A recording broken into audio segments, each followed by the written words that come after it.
We thank each and every one of you, first of all, individually and all of you together collectively, for allowing the co-creation of this transmission from our reality to yours, from your reality to ours, and in that process, thus then, the creation, the co-creation of a third vibration, a third frequency, a third reality, a new reality in which we can interact together more and more in every way, every day. So we thank you for the gift you are giving to us and our civilization in allowing us to experience all of you in this manner.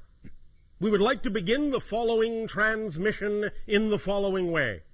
We have titled this transmission 15 Minutes and Counting.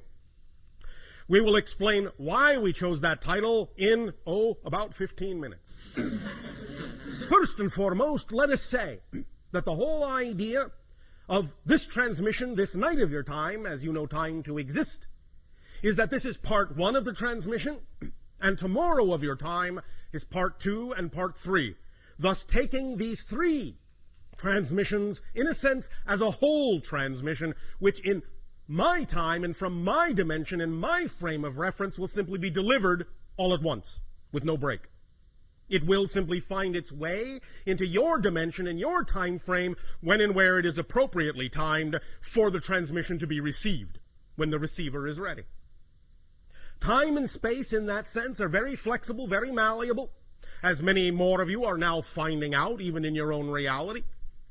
Time and space in your reality, as you move forward in your exploration of consciousness and spirituality, are becoming more malleable, more flexible, more plastic, more slippery.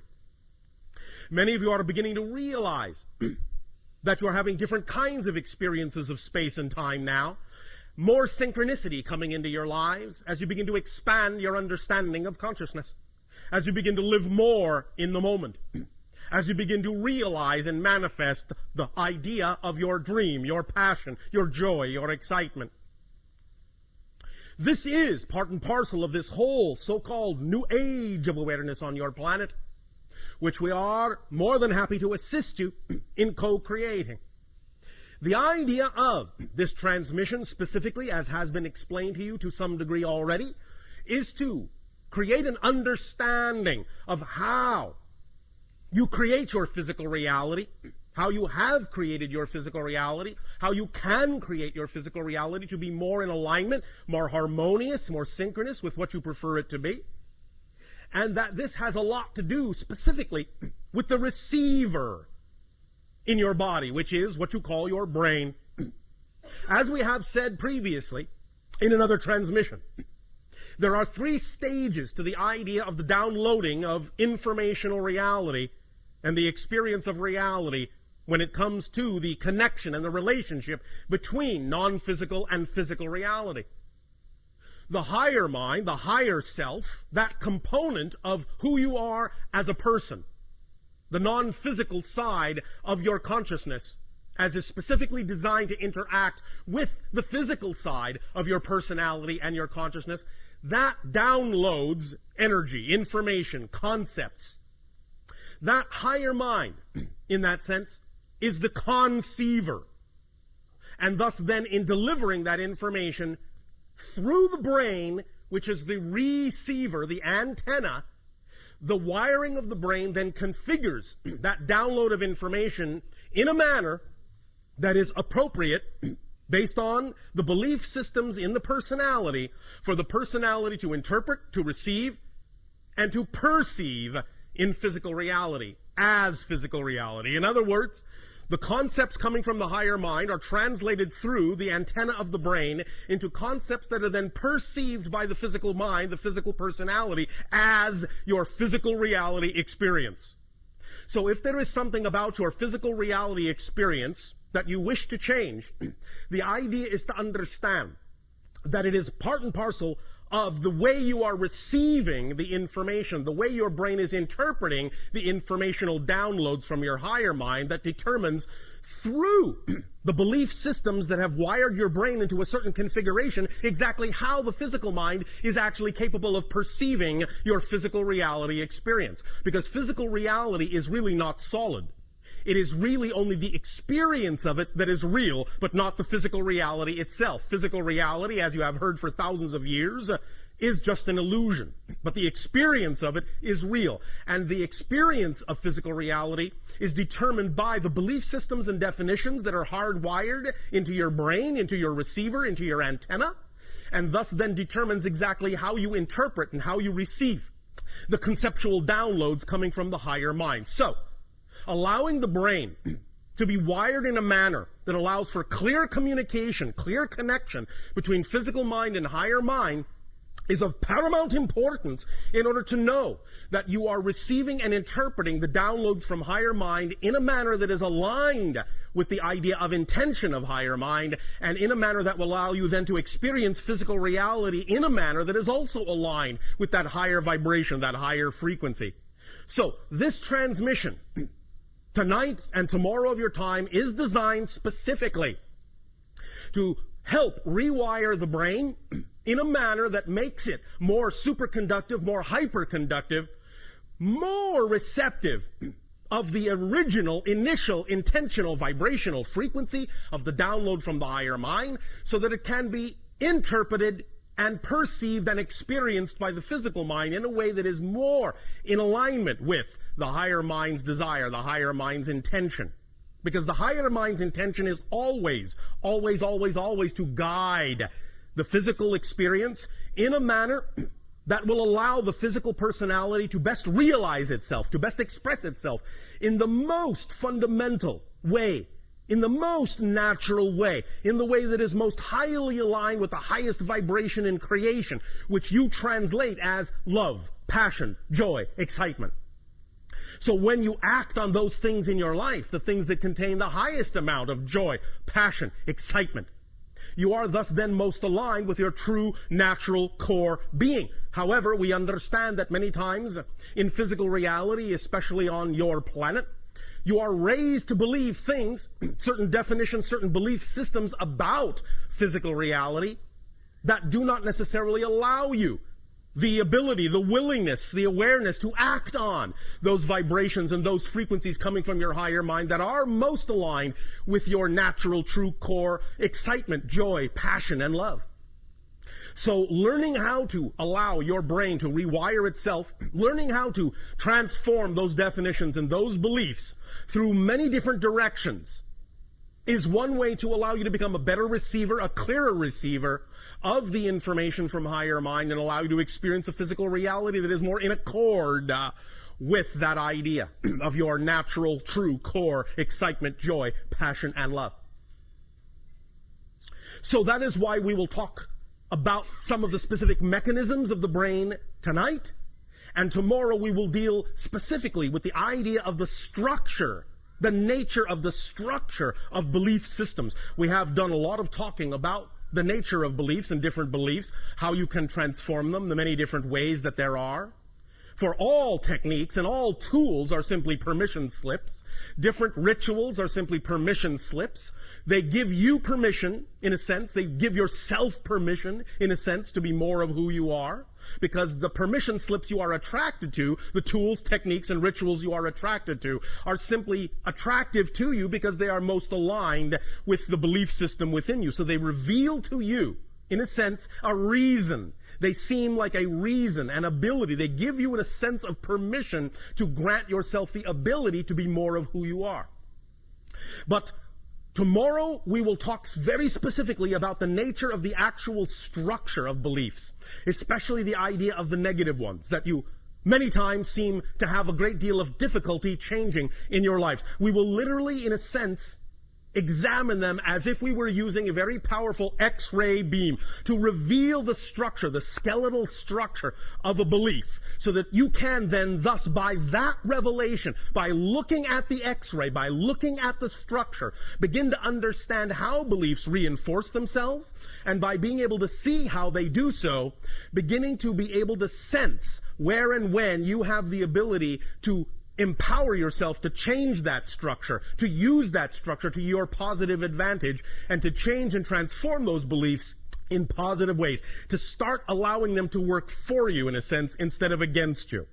We will do that in depth tomorrow of your time. And then, as has been explained, we will utilize the technology of the holotope experience to take what we are talking about tonight of your time and tomorrow morning of your time and synthesize and fuse it together in an experience that will then, with the knowledge we are sharing tonight and tomorrow, help you in that moment, in those 15 minutes within that holotope experience, really truly learn to allow your brain to rewire itself to become highly conducive, highly conductive to the receiving of the energy in a manner that will make it easier for you to examine any beliefs that may seem to be standing in your way and use that X-ray vision to see what the structure of that belief is and change it on your own. So that each and every one of you at the end of this 3-part transmission will be capable of walking away into your lives, into your reality, with a very powerful permission slip tool that you can apply to any belief system that you wish to change very quickly, very rapidly, very immediately, and get the effect that is more in alignment with your true, natural, core, passionate, loving selves. Does that make sense to you? Yes. All right. Now, before we continue with the specifics of 15 minutes and counting, we would also like to bring up another aspect of your collective consciousness and throw that into the mix, as you say in your language. We have, in previous transmissions, talked about the idea of the different ways that you often has, as a species, to represent certain collective consciousness ideas, certain representations of where your collective consciousness is going, or what it is considering, or what kind of reality it is pondering. Many times, especially in your particular culture, the one we are addressing right now, many times this is done through what you call popular media, popular entertainment. In other words, you create shows that are representative of certain aspects of the collective consciousness desire to change your reality in certain ways, or to examine or explore ideas that the collective consciousness may be dealing with at any given time in its overall transformational agenda. We have mentioned in previous transmissions that one very powerful representation that you created a long time ago, so to speak, in your society that represented certain ideas you were dealing with at the time as a society was the program that you call Star Trek. The idea is that it is representative of many different ideas that are what kind of a reality you prefer, what kind of things you are exploring within yourself, what kind of things you are examining about your beliefs, and how you wish to apply yourselves in your reality. Now, of course, in the acceleration of this age of exploration of consciousness, you have recently also begun to accelerate your examination and your exploration of the idea of the threshold crossing you all call 2012. And this has now been represented, in a manner of speaking, by the idea of the creation of one of your movies. Now, understand that many individuals will look at the representation that has been presented in that movie as a very fear-based idea. Everything is being destroyed. The entire planet is coming apart at the seams. Very few people will survive. It is the end of the world as we know it.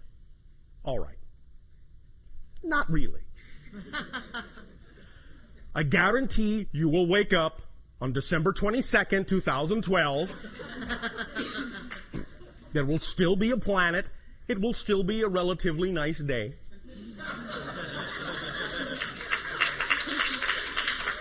However, look at the great service you have given yourself, because the idea is that by getting all of the fear-based examples, all of the fear-based representations out in a movie on the screen over there, you don't have to experience it in your physical reality anymore.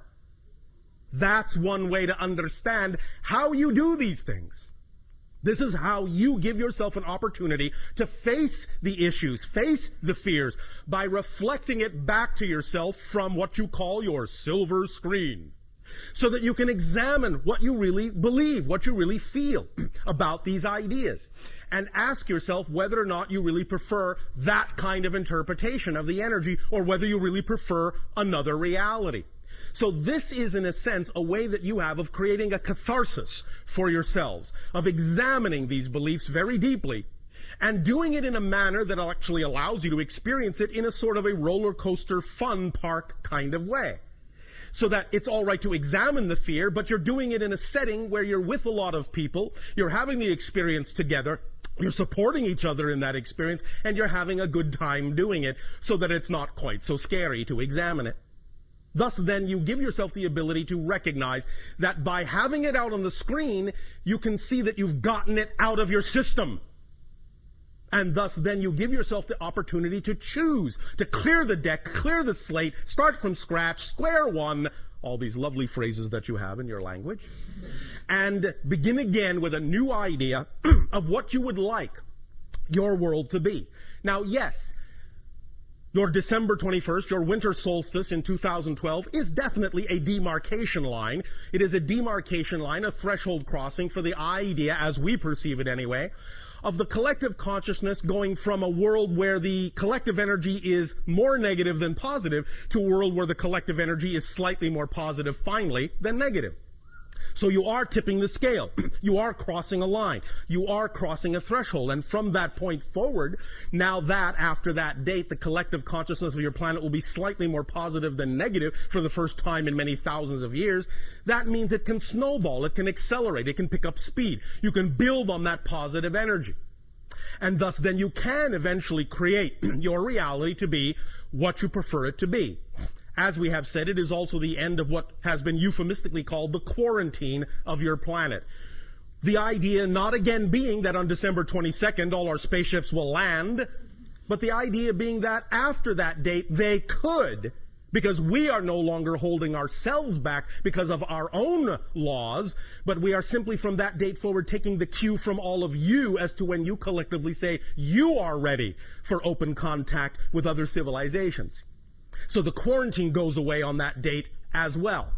It will still be up to you to exercise your full responsibility, your full creativity, your full ability to create the reality that you prefer, to change the vibrational frequency of your reality to make it more conducive for positive experience, for the idea of creative experience, for the idea of open contact with other civilizations, to build and build and build upon that, to create the new systems that you wish to have on your planet that will then be put in place to replace the old systems when they fall away, when they crumble. The idea, thus, again, remember, being that you're not actually changing your world, you're changing yourselves. And in changing the vibrational frequency of yourselves, you are shifting yourselves to a parallel reality, Earth, that is already representative of the vibration you wish to see reflected back to you in your illusion of physical reality. So remember, you change nothing, you change no one but yourself. But when you change yourself, you actually shift yourself to an already existing parallel Earth that is already more representative of the vibration you have changed yourself to. The other Earth that was there a moment ago, that you were in a moment ago, is still there, but it's no longer experienced by you. It's no longer visible to you. But the people that choose to remain in that vibration will still experience whatever that vibration has to offer.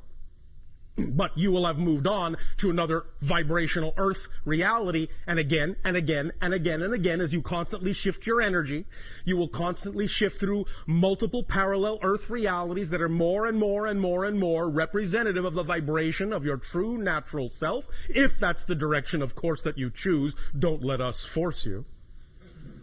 If you wish to remain in a misery reality, by all means, please do so. That's your choice. We would strongly suggest that you choose to be more of your natural selves and so experience the shift to more positive and more positive and more expansive and more collectively conscious vibrational parallel Earth realities. But, well, that's just us. Now, 15 minutes and counting. The reason that this is titled 15 minutes is because, as was explained, we are going to talk about the idea of the plasticity of the brain. every single thought you have, every single feeling you have, every single belief you have actually changes the wiring, the literal neurological wiring of the brain. Literally changes the pathways. Literally. Even your own scientists now understand this.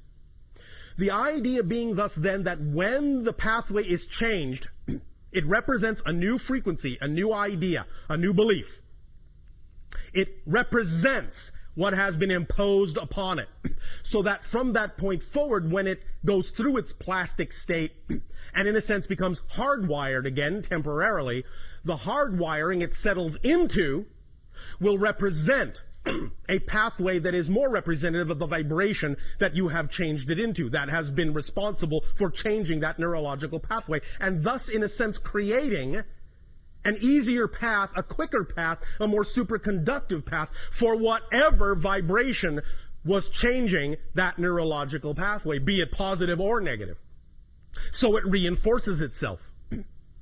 The idea being that it takes approximately, in your terms of time, 15 minutes from the moment that the thought, the belief, the feeling begins to plasticize the neurological pathway till the moment that that neurological pathway becomes hardwired again. It takes about 15 minutes to go through that complete process. Therefore, in doing what we are doing in this transmission, and in examining beliefs tomorrow, and then in doing the 15-minute holotope experience, what we will be taking advantage of is that 15-minute solidification time span, so that when we start introducing new ideas, new beliefs, new perspectives, that you will then, according to your own desire and your own timing, begin to take into your brain, begin to rewire your neurological paths with those new ideas.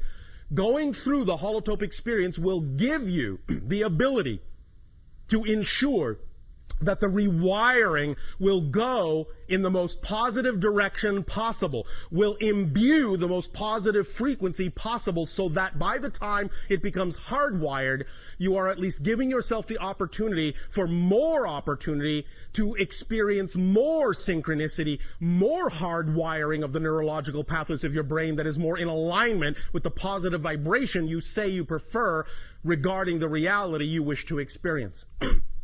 So it is as if we are doing this to create an ability for more plasticity, to make the changes more frequent according to your desires, more capable of making those changes in your neurological pathways, and then giving you a permission slip that allows you to experience the actual process of rebuilding that pathway through its entire 15-minute cycle, and in doing so in that way, building it into a pathway that is much more hyper-conductive and hyper-conducive to hardwiring itself in a manner that will allow your pathways to be more aligned, more receptive to the downloads of the higher mind, and thus give you, as a physical personality, more alignment in your experience of physical reality. Does this make sense?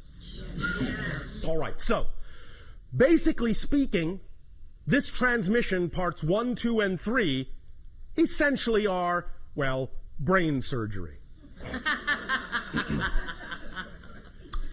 No real anesthetic required, except the idea of you falling into that neutral state of allowance, acceptance, self-love, that will allow you the greatest degree of freedom to allow these changes to occur in the most positive direction possible.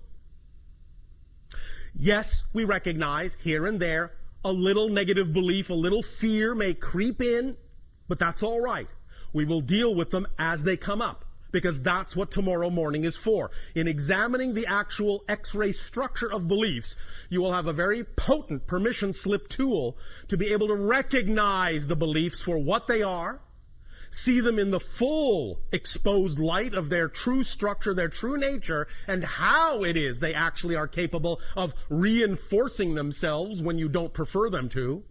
We will teach you all the little tricks that beliefs use, in a sense, to reinforce themselves. You see, beliefs in general, in order for you to have a physical reality experience at all, must by definition have a mechanism built into them that reinforces the belief as real.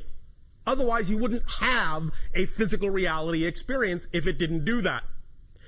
But the idea is that when you create, through definitions, a negative belief, the negative belief will also use the same mechanism of self-reinforcement, but it will add an entire array of tricks and tools to constantly reinforce itself, to constantly make it seem as if no other belief is possible, no other belief is true. And it is this array of secondary level tricks, secondary level belief system definitions that allow the idea of negative beliefs to seem like such brick walls, so impenetrable, so unchangeable, so difficult to dissolve. But we'll explore them, we'll expose them, bring them into the light of your consciousness, and show you very clearly what the tricks are so that you will not be fooled by them again. Is it a deal? Yes. All right. Let us thus then begin, first of all, by a little bit of a pre-experience, a pre-meditation, if you will. Relax. Close your eyes. Take a deep breath in and let it out. And relax your body, relax your mind, relax your emotions, relax your soul. Relax your expectations, relax your assumptions. Right here, at least for right now, at least for this moment, you are free from worry, free from any concern, free from fear. And if fear comes up, just invite it in. Give it a place. Tell it to sit in the corner for a moment. That you'll deal with it in a moment. But for right now, you are giving yourself a little bit of a mini vacation. Take another deep breath. In and let it out. And feel all of the day melt away. Take another deep breath in and let it out. And just for a moment realize you have absolutely nothing in the world to be concerned about. You have right now no job to think about, no bills to pay, no worries, no deadlines. Just you. You're just here, right now, just for this moment. It's all right. The world will still be there when you open your eyes. But for right now, in this space, you are in a bubble reality, another reality. Take another deep breath in and let it out. And imagine, in whatever way, shape, or form works for your imagination, imagine your brain and see all the little neurological pathways. You can see them in any way, shape, or form you wish. You may see them as wiring. You may see them as fluid. You may see them as crystals. You may see them as a drawing. You may see them as a pattern of any kind of configuration whatsoever, but just know that that is representative of the idea of the pathways of your brain. And the pathways, like a computer program, in a sense, are representative of different ideas, thoughts, feelings, beliefs, definitions. This is, in a sense, a basic representation of the personality mask, the artificial personality construct that you use to explore the experience of physical reality. It is not really fundamentally who you are as a being, as a consciousness. It is a filtering system. Just in the same way that if you go diving in the sea, you bring along a mask or a snorkel or a diving tank, the idea of the neurological pathways of the brain, the antenna that receives the downloads from a higher mind, from non-physical reality, that creates the template of your physical experience is simply such an artificial device to allow you to dive down into the experience vibrationally of physical reality and explore around for a while. So, the idea that we are going to be undertaking is to make sure that this diving mask is as clean and clear as it can be to give you an unobstructive view, as unobstructive as possible in physical reality. We're going to rewire to make sure that your breathing passage to the tube, snorkel, or tanks is clear, that your oxygen mixture is appropriate, that you won't get the bends. You will allow yourself to work with this template, however it presents itself to you. Sometimes it might even look like a map. Sometimes it might look like an abstract painting. It doesn't matter how it presents itself to you. Whatever way your imagination decides is correct. And even if it keeps changing, that's correct too. Because your imagination is keyed to your frequency, and whatever way it presents it is the correct way for you. So please don't judge it. Just let it be. Just play with it. Just work with it. Just make it your own. Just identify right now whatever way or ways that imagination presents to you the symbolic representation of the neurological pathways of your brain, and just look at that. Just sense it. Just feel it. Just turn it around. Hold it in your hand. Turn it upside down, inside out. If it is two-dimensional, fine. If it is three-dimensional, fine. If it is multidimensional, fine. Just look at it. Just examine it. Just realize this is your antenna. We will be working with this in new ways. Just for the fun of it, right now, in your imagination, take one neurological path, however it represents itself to you, reconnect it somewhere else. Now reconnect the same one somewhere else. And again, somewhere else. As you do this, be very, very quiet within yourself and just get a sensation of how that feels every time you do it. Just probe around. See what happens when you connect the neurological path here. Now see how it feels when you connect it there. See what happens. See if you have any other kinds of sensory experiences or feelings that come up, or ideas or inspirations that suddenly come to you, or images that present themselves unexpectedly, or memories that may come back in a sense. Just play around with that one circuit and just keep connecting it to different other nodal points, other places that you can connect it to. Keep redrawing it. And each time you do it, whatever pace is appropriate for you. You don't have to do it fast. You don't have to follow exactly the way we are saying it. But as you do it, just start to pay attention to the differences you experience when you do that. And if you seem to experience no difference at the moment, let that be all right as well. There is no wrong way to do this right now. But I guarantee you, even by doing this, you are doing something. You are starting the ball rolling. You are starting to unravel that ball of twine. And just by doing this right now, this little tiny exercise right now, you are going to make it easier for you to unlock from what you prefer to unlock from, and lock into what you prefer to lock into.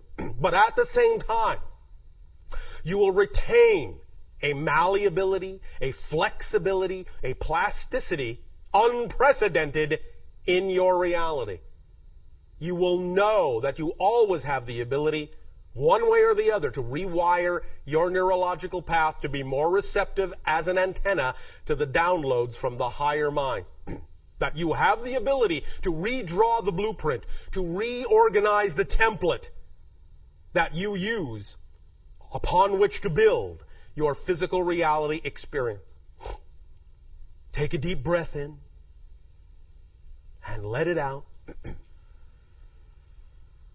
And just connect that little pathway now to one last place. Find a place that feels comfortable, good, cozy, peaceful, warm, cool, loving, pretty, tasty, whatever to you feels correct. And just leave it there for the moment. Breathe in one more time. And as you breathe out, let that neurological pathway begin to crystallize.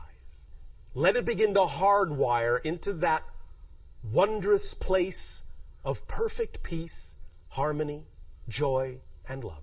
Just that one little thread, that one little path, that one little string, that one little line, that one little wire will now begin to make all the difference in the world, because as you reconnect it to that new place, it will now send new signals through that nodal point to other wires, which will allow them to begin to also restructure themselves at whatever pace is comfortable for you, so that you know that just by having done this one thing tonight, as we progress in this communication, slowly and silently beneath your skull, your brain will be changing in ways, rewiring itself in ways that will already become more conducive to self-revelation, self-awareness, self-love,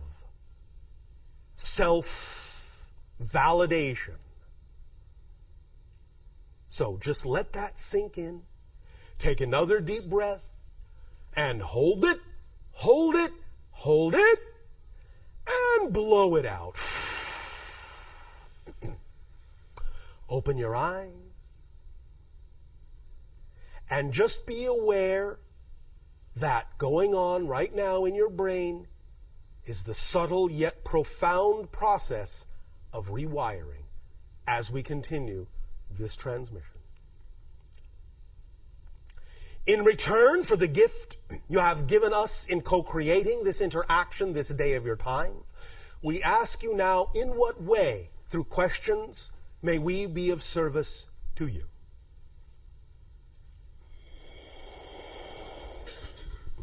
Thank you, Bashar. There's a few people that are going to start lining up now for questions. What? Lining up like little neurological circuits. Let's see what kind of rewiring we can do.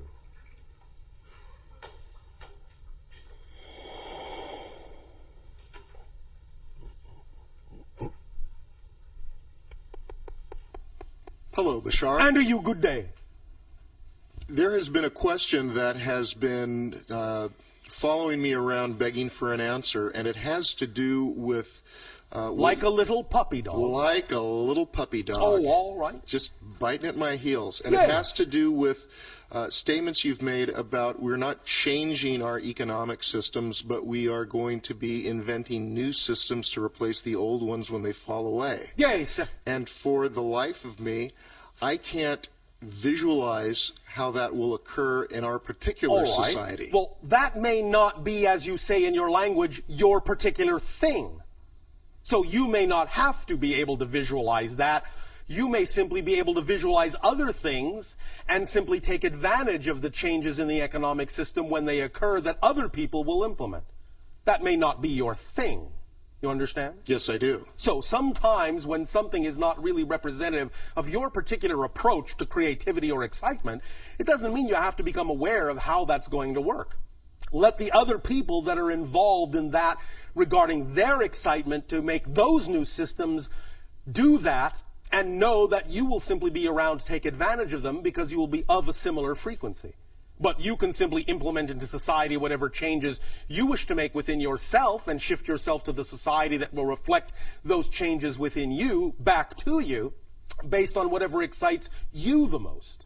Does that make sense? Yes, it does. Now, by doing that, you also allow the other people working on other things to have more opportunity to work on what excites them the most as well. And that's how you actually help them create their systems and how they help you create your new systems. by simply all of you following your highest excitement and imbuing your reality with more potential to follow your excitement in general, no matter in which way you may individually and specifically wish to do so. Does that make sense? Yes, it does. And thus then you will help the economic system of your planet appreciate as you learn to appreciate yourself.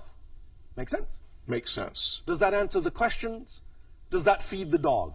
It feeds the dog quite a bit. All right. I just don't see that there is anyone doing the work that seems to be required to develop All right. this. Again, understand, you cannot necessarily perceive what you are not the vibration of. It may not be important for this to be visible to you at this point. You may not run in those circles, in those frequencies, so right now it may not be visible on the surface. Eventually, it will become as visible to you as it needs to be in order for you to take advantage of whatever portion of it is required in your reality, and you need to be aware of no more of it than that. Make sense? That feeds the dog a lot. In other words, to use a very simple analogy that is often used on your planet, you don't necessarily see the workings of how the electricity is generated that lights your home. The only portion of it you really need to be aware of at any given moment is that when you flip the light switch, the light will go on. You understand? Yes. So you don't need to know what all the engineers and electricians are doing down at the plant. But they're there working because the light goes on. Yes, they are. So eventually, what will happen is as you follow your joy and your excitement and create more of that vibration in your reality, eventually those that are doing the same things in other areas, in other systems, they will all converge, they will all synthesize, they will all come together, and at one point, somewhere down the line, when you need it, you'll flip that switch and the light will just go on, and you'll know someone has been working on it. But you don't necessarily need to know that they have been until you need to flip the switch. Make sense? Yes, it does. Does that help? Yes, it does. Why, thank you. Why, thank you. And I have a short personal question.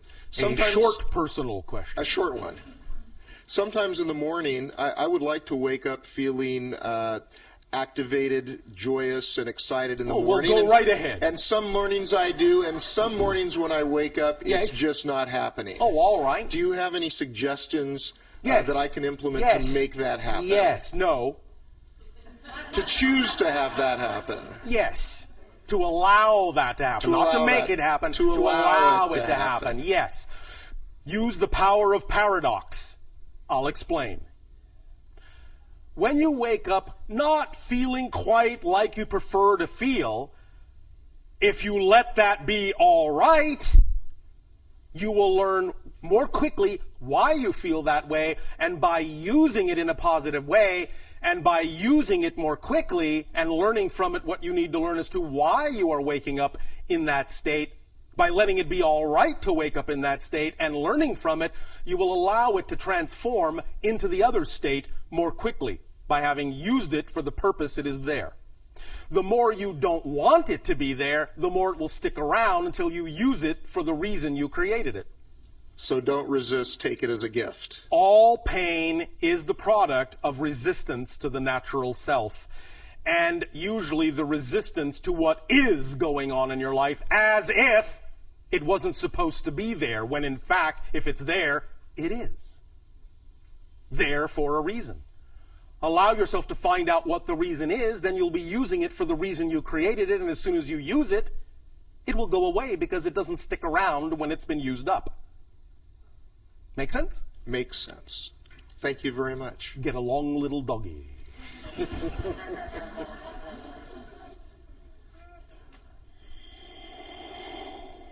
Hello, Bashar. And you good day. I have a question about the origin of the human race. The origin of the human race. Yes, and well, it starts at the starting line and ends at the finish line. Now, do we all come at the same time, or well, have when we you been say seated? we, understand that incarnationally, no, didn't all come at the same time.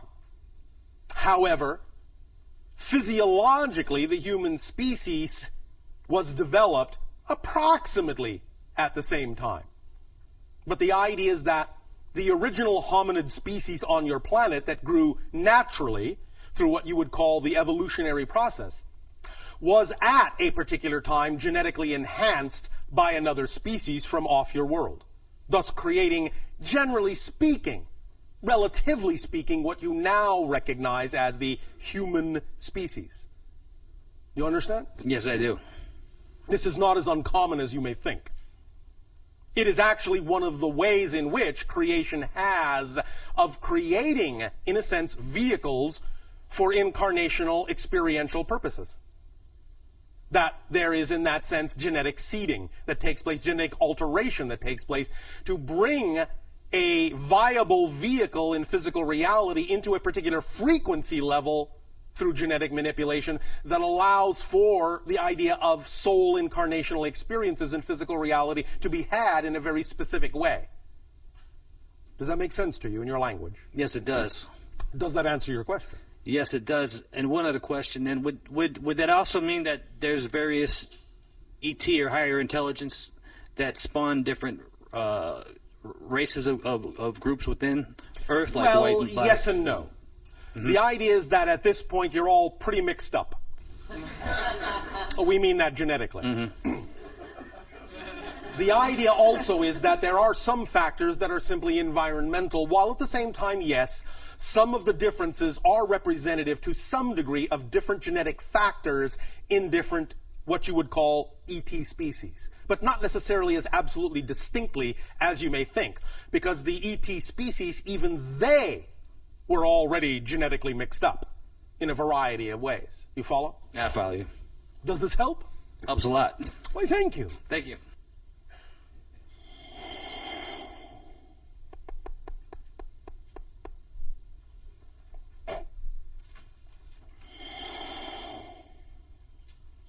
Hello. And you, good day. Okay, thank you. I was wondering if you could Speak up and be bold so that all may hear what you have to say. Yeah, I was wondering if you could comment on the different energetic healing modalities that have popped up in the last, say, 30 years that use transmission-based styles of teaching and healing. All right. Well, it's all about resonance. That's what most of you are now learning. And in the creation of various healing modalities, you are all learning that it is a variety of ways of applying the idea of vibrational energetic resonance. Because everything is based, every state of being that you wish to create is based on a particular signature frequency, a particular resonance of energy, of consciousness. So, you are all experimenting with a variety of ways that are representative and reflective of the different belief systems you all have adopted into your personality structures, and finding different modalities of vibrational resonance utilization that aligns with the different belief system modalities on your planet. Does that make sense? Yeah. Does that answer the question? Yeah. I was also wondering, okay, so then is there like a group of beings who are working together to create different systems that work for different belief systems, yes, and then offer them to different beings to hold as yes. images? Cool. There are no accidents in terms of what you are attracted to in terms of information and the source of that information. Right. At any given moment, if you are attracted to a particular source of information, it is because you are operating at least more or less on a similar frequency domain. Thus then, if you change your frequency domain, you will then attract yourself to a different source of information which you may need at that time to continue your process. Yeah. Make sense? Yes. Now, of course, again, all these modalities still, nevertheless, are really nothing but permission slips. You understand? Yep. Every modality, every ritual, every tool, every technique is simply a permission slip that allows you to give yourself more permission to be who you are. You don't really need them, but because you are, in a sense, full of different belief systems within your personality structure, oftentimes a particular modality that you are attracted to can make it seem easier for you to circumvent some of the belief systems you may think are holding you back. In a way, it's like giving yourself a free pass. So, those permission slips, by all means, can be very effective. But it's actually you that's making the changes, not the technique itself, per se. Does that make sense? Yes. Does this answer the question? Yes. Well, I had one more. Yes. I was wondering if there was any dance forms that were similar to breakdancing on any other planets and any other timelines, actually. One moment. Well, yes. If you can imagine it, it is real somewhere, because you cannot imagine non-existence. Right. So somewhere in some dimension, whether it has relevance to your reality or not is not the issue. Whether it is probable in your reality or not is not the issue. If you can imagine it, it is in some reality, some dimensional plane, some expression of creation, a real reality. So yes, there are other civilizations that have dance forms that are not too dissimilar from what you are calling break dancing.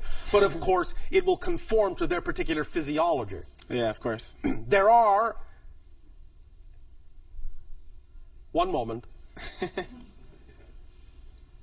One species does have a kind of style that you would call an alternate limb rotational style. That is, spinning from limb to limb to limb to limb, sort of moving around like this, you understand? But they have many limbs. More if you were to see the idea of a, well, spider or octopus doing that. You understand? Spinning around on each limb and going from limb to limb.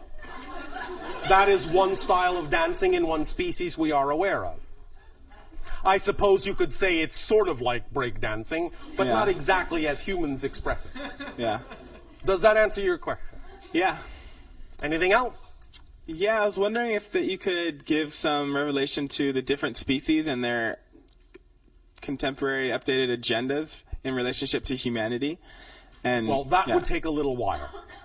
More time than we have within the context of this transmission. But generally speaking, understand that there are about, at any given moment, 15 to 17 different species that are in some way, shape, or form connected to the overall agenda of your expansion of consciousness. All right? In other words, you have lots of friends looking out for you, watching your back in high places. You follow? Yeah. Does that answer the question? Yeah, I was curious What as were to you really asking? what do you guys have to benefit from the ascension of humanity or the Why, expansion? thank you. Yeah. First of all, we understand that we are all one. We are all connected. So as we help you, we are helping us. Because in that sense, the more we allow you to understand your full potential, the more opportunities that allow us to understand our full potential, and the more you allow yourselves to understand your full potential, the more you allow others to understand their full potential as well. It all works together like family helping each other up the ladder. You understand? Yeah. Does that make sense? Yes. And? Good. I'm satisfied. Thank Oh, you. thank you. Yeah. Sweet. And besides, you are giving us the opportunity right now to simply do what excites us the most. I specifically am a first contact specialist. Yeah. So, this is all in preparation not only for being more of yourself, but for meeting other representations of yourself as well. You follow? Yes. Thank you. Cool. Thank you.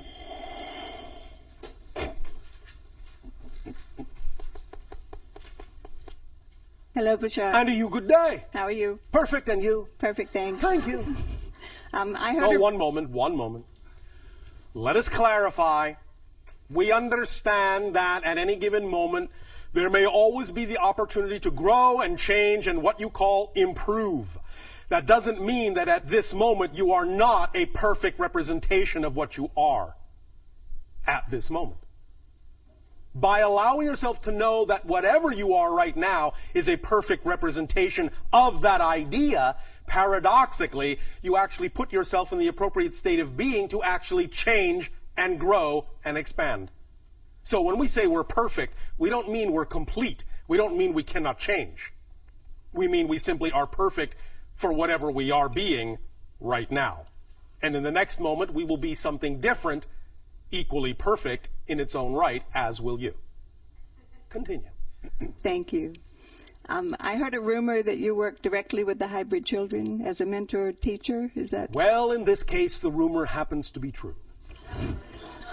Could you tell me what they're learning and what? Well, the main, shall we say, agenda right now for many of the hybrid children is the idea of assimilation. In other words, they are learning how to fit into your society.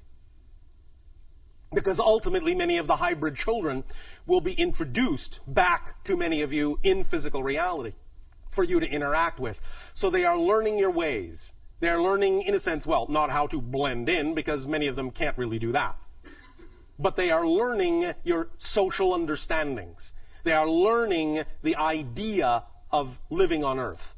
Not that they will succumb completely to the way in which humans do things, because humans will also alter their sociological patterns to be something more conducive to the way that we do things. Nevertheless, acclimatization is now the major portion of the agenda, and this is one of the things we are assisting them with. Humans 101. Are there specific assimilation lessons? Yes, of course. Now, understand that because of certain differences, there will be things that they have to replace other things with. In other words, the hybrid children, many of them, like us, don't eat. So the idea really is that when you're all sitting at the dinner table, they will simply be sitting there quietly absorbing energy, perhaps from the light fixture overhead, while you are eating your mashed potatoes. So there will be some differences. Nevertheless, they will have understood how, in a sense, to still fit in to that family structure in a way that is not disruptive, but in a sense is enhancing. Does that make sense? Yes. Are they telepathic as well, or do they speak? They can do both, as can we. Just because we are mostly telepathic in our reality does not mean that we cannot speak. When we need to, we can. Do you interact directly with my kids? Peripherally. Can you explain that? Yes. Would you like me to? Yes, please. Oh, thank you. My counterpart anima works directly with your children. More than I do. So in a sense, I work with them through her. You follow? I do. Can you explain what she does with them? Being that she is a sociological engineer, she actually takes them through what you would call simulated family scenarios.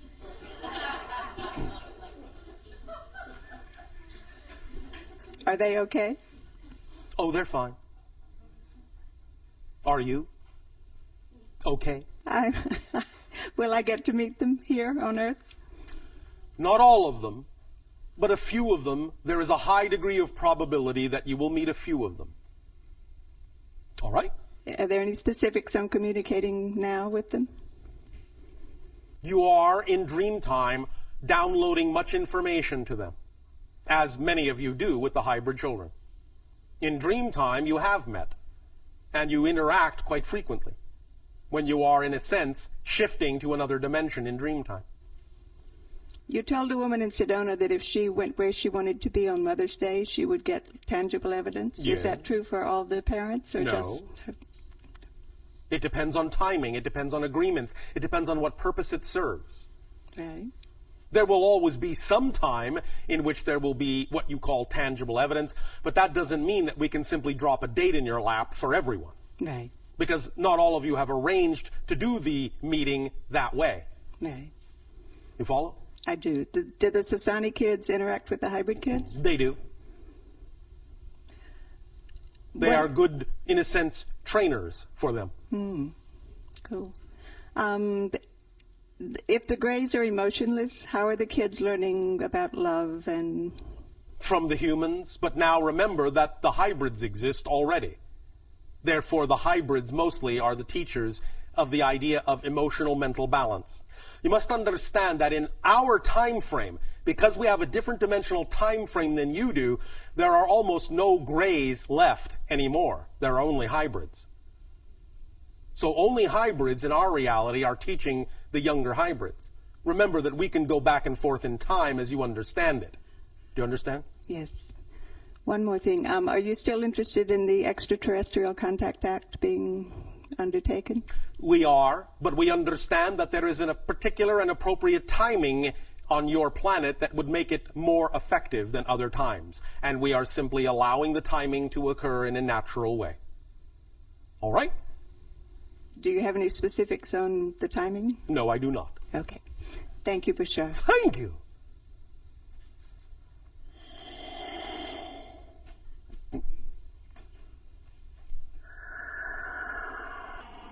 Hi, Bashar. And you good day.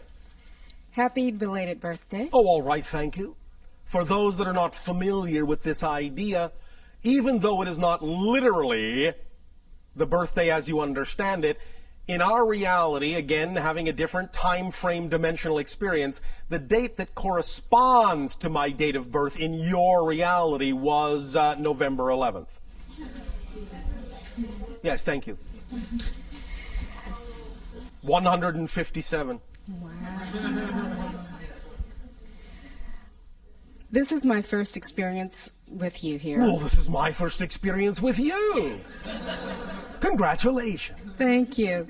So I have a mundane question. There are no mundane questions. Oh, great. That's good to know. Thank you.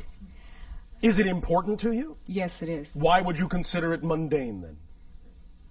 Because I felt like everyone else was asking questions that pertain to Oh, big other cosmic issues. Yes, and I The daily questions of physical life are just as spiritual as any other question. You understand? Yes, thank you. Equality to all. Yes. If it is important to you, it is not mundane. Thank you. All right. What is your question? My question is, I'm in a work environment where I want to know what my purpose there is and how soon can I get unstuck to create the life that I really want, that I prefer. Right. The way we usually go about exploring this issue is to ask you a question, and certainly not a mundane one at all. The question we ask is, are you doing what excites you the most in life or not? No. Thank you for your honesty. The next question is, when will you choose to do what excites you the most in life? Bigger question. I wanted to choose it yesterday, but... And you didn't because? What belief systems are holding you back? Fear. Of? Fear of... Yes. Fear of what? Choosing something and that not really being what really brings me joy. So you're saying that if you choose something that excites you, you might actually be choosing something that doesn't excite you. Well, my challenge is Yes. choosing something that excites me, because it may excite Why me. is that a challenge? That's easy to do. Yes, okay. Do you believe that? Obviously not. No. All right. May I explain it to you in a way that will allow it to seem easier? Yes, please. Why, thank you. The idea that has been, in a sense, perpetrated throughout much of your New Age consciousness of following your bliss and acting on your excitement usually doesn't come with a clear explanation of why or how to do that. Mm-hmm. The idea simply is to understand it first and foremost in a very simplified manner, as follows. When we talk about the idea of acting on your joy, your highest excitement at any given moment, we don't necessarily mean that it has to be a life-spanning career, a gigantic project, an all-consuming endeavor. We literally mean act on whatever is at any given moment out of all the choices you have available to you, many of which may seem mundane. Just act at any given moment on the one that contains the highest amount of excitement out of all the choices you have the ability to take action on. Period. That's it. It's that simple. Excitement is a thread. It leads to all other excitement. So if you are simply sitting around going, oh, I don't know what excites me, just look at what your options are. Just list your options at that moment. If the only options are go shopping, take a walk on the beach, call a friend, just for an example, just pick the one that's most exciting and act on it to the best of your ability, taking it as far as you can till you can take it no further. When you come to the next crossroad, look at the options available to you then. Pick the one that's most exciting, you have the greatest degree of ability to take action on, and take action on it. When you come to the next crossroad, do the same thing. When you come to the next crossroad, do the same thing. The excitement that you follow will automatically draw you into a series of synchronistic events that will constantly accelerate and expand your ability to experience excitement, and constantly accelerate and increase your ability to experience that your excitement will actually be capable of supporting you in your life if you keep moving in that way. Does that make sense to you? Yes. Now, the question is, do you believe it? Because the idea is that when we, first of all, offer the idea that all you have to do at any given moment is simply choose out of the relatively normal options available to you. If you can't think of any all-encompassing excitement, if you just choose the most exciting option out of whatever is available to you and act on it, when we offer that suggestion up, very often the first thing that comes out of the human mind is, but that's not connected to this. Or how can that support me? I don't understand. You don't have to understand. That's the beauty of it. The idea is that your physical mind is not designed, never was, and never will be designed to understand how things will happen. It is not designed to understand or comprehend how something that you act on that excites you will bring you the thing you need somewhere down the line. So you don't have to think about how that's going to happen. All you have to do is act on it knowing that it will. Because the human mind is only designed to experience how things are happening. That's it. The human mind is only designed, the physical mind is only designed to understand the physical experience. The mechanism of how these things come to you come from a higher realm that is beyond the purview of the physical mind to comprehend or understand or be able to completely perceive. So you need to stop doing the job of the higher mind, let the higher mind do its job, and bring you these things as you need them in the way that it benefits you best. All you need to do to activate that mechanism, and we'll be talking a little bit more tomorrow about the idea of the mechanism of manifestation in a more complete investigation of that mechanism. But the only thing you really have to do is just start the ball rolling by acting on whatever excitement you are capable of acting on, and thus then by doing so, acting as an example to the higher mind, proving that you're willing to move in that direction so that the higher mind can go, finally she is willing to act in that vibration, so I can now give her more of that vibration, more things that are representative of that vibration, because she is showing by her behavior that she's willing to act on it. But if you're not willing to act on your excitement, why should the higher mind give you something to act on if you're not going to act on it? You see, you have to clear the space by acting on what you are capable of acting on before you make room for something bigger to come in. Because if you're not going to act on what you've got, well, higher mind is not going to do pointless things and give you things you're not going to act on. So you simply stop the whole process of your excitement expanding. Does that make sense mechanically? Yes. Are you willing to believe that you can act on your excitement and know that it will lead you where you need to be led? Yes. Trusting the synchronicity that will occur? Yes. We'll see. But that's the basic explanation of how it works. So when you say you have a difficult time figuring out what excites you, I apologize, but we actually don't believe you. Because it's really simpler than you think. You're just having a difficult time understanding a clear definition of excitement and following it. You follow? I do follow. I think the other part of that is because if I'm in a work environment and Yes. my excitement may be not to be there. Then leave. Although, understand, we are very aware of what your belief systems are all about, many of you. And if you have a belief system that says if you leave that work environment, as much as you may not find it exciting, if you have a belief system that says that leaving that work environment is going to put stress on you, is going to, in a sense, cause you harm in some way, then you must honor your belief system for as long as you're going to hold on to it. But at least take the steps you can take. At least take the steps of acting on your excitement that you are willing to take. And the more you do that, the more your excitement will prove to you that it can support you as well. And the more it shows you it can support you, the more you'll be willing to let go of those things you don't prefer. So you can do it at your own pace. Don't dishonor your belief system. You can jump off the cliff, but only if you believe that you actually will fly. Otherwise, I would suggest you're in for a very hard landing. So don't dishonor your belief system. Don't just think, all right, I'll just throw caution to the wind and ignore my beliefs. That will always get you smacking into that brick wall we're going to talk about tomorrow.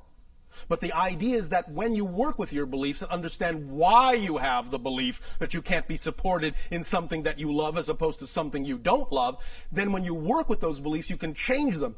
And the more you change them, the more you will relax into understanding how your excitement can, in fact, support you. One very strong exercise that I would always suggest to many of you, because it is based in your own reality, so it has more opportunity to stick in your mind, is to look at examples in your world of people that are making a living, in fact making a wonderful living, being supported by doing nothing but the thing that excites them the most. Because I guarantee you, when you look at them and understand how they're doing that, you will understand that if they can do it, you can do it. There is nothing special about them in that context.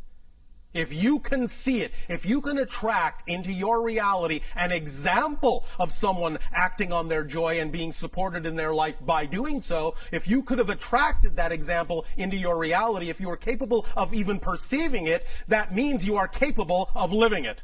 Otherwise, you wouldn't have been capable of perceiving it, because reality doesn't do pointless things, and you cannot perceive what you are not the potential vibration of.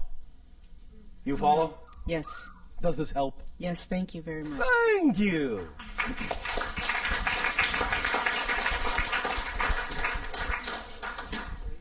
That was exciting.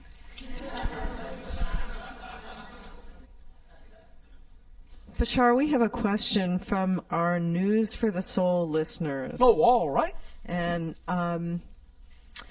this question is, why do we exist at all? Because you have to. I'll put it another way. Existence simply is. The question, why does existence exist, is a question created within existence. The question is subject to existence. Existence is not subject to the question. Existence only has one quality, to exist. Therefore, that which exists simply exists. It doesn't in any way, shape, or form need to justify its existence by asking, why does it exist? Existence exists because that's the quality it exhibits. Existence. That's amazing. We think so. All the things that will never exist already don't exist. There's no room in non-existence for the things that do exist. Therefore, if it exists, it doesn't need to explain why it exists. It exists because it's not non-existence. Therefore, the only other place it can be is in existence. That's the ultimate polarity of creation. I get the feeling that the people on your planet enjoy that kind of thinking. We do.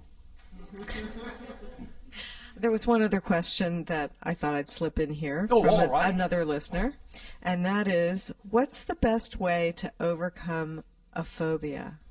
It depends. There is no one best way. It depends upon the person. It depends upon their belief systems. It depends upon what permission slips work best for them. The best way, euphemistically, is their way.